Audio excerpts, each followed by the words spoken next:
Hello everyone. इस video में मैं आपको छोटा सा ट्रिक बताऊंगी डेथ ऑफ अ पार्टनर का, जिससे आपको गुडविल की कैलकुलेशन और शेयर ऑफ प्रॉफिट की कैलकुलेशन में हेल्प मिलेगी। सबसे पहले देखो, जब भी हम गुडविल का कैलकुलेशन करते हैं, कैलकुलेशन ऑफ गुडविल, तो इस केस में जब हमारा पार्टनर जिस पार्टनर की डेथ हो जाती है, सपोज अब हमें पता है कि पार्टनर की जो डेथ है वो अनसर्टेन है।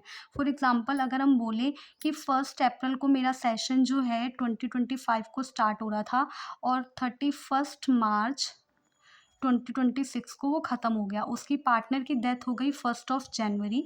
तो अगर मैं मंथ बोलूँ तो अप्रैल, मई, जून, जुलाई, अगस्त, सितंबर, अक्टूबर, नवंबर, दिसंबर। तो उसने मेरे पास 9 मंथ वर्क किया है। तो जब मैं गुडविल का कैलकुलेशन करती हूँ, कैलकुलेशन ऑफ गुडविल, तो उस केस में नंबर ऑफ मंथ का कोई लेना देना नहीं होता है। क्यों लेना देना नहीं होता है? जब मैं शेयर निकालूंगी, जैसे जिस पार्टनर की डेथ हुई है, शेयर ऑफ गुडविल जब मैं निकालूंगी, तो मैं क्या करूँगी कि जो फर्म की गुडविल है, गुडविल ऑफ द फर्म, उसको डायरेक्टली पार्टनर के शेयर के साथ मल्टीप्लाई कर देना है। यहाँ पे नंबर ऑफ मंथ जो है वो नहीं लगेंगे। ये इसलिए नहीं लगेंगे क्योंकि गुडविल जो है वो 1 साल की गुडविल अर्न की हुई नहीं है। इस गुडविल को अर्न करने के लिए हमने बहुत सालों से, पुराने सालों से काम किया है।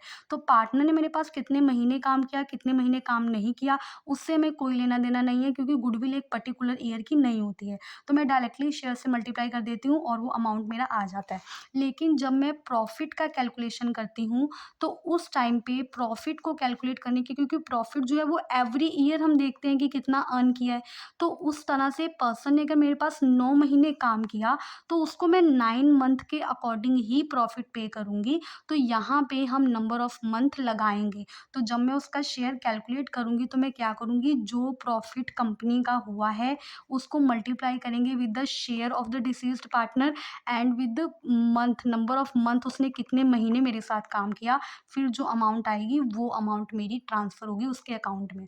कैलकुलेशन ऑफ गुडविल में नंबर ऑफ मंथ का कोई लेना देना नहीं है। और इन कंक्लूजन, प्रॉफिट की कैलकुलेशन में नंबर ऑफ मंथ का रिक्वायरमेंट होता है, वहाँ पे हम इनको इंक्लूड करते हैं। Thank you.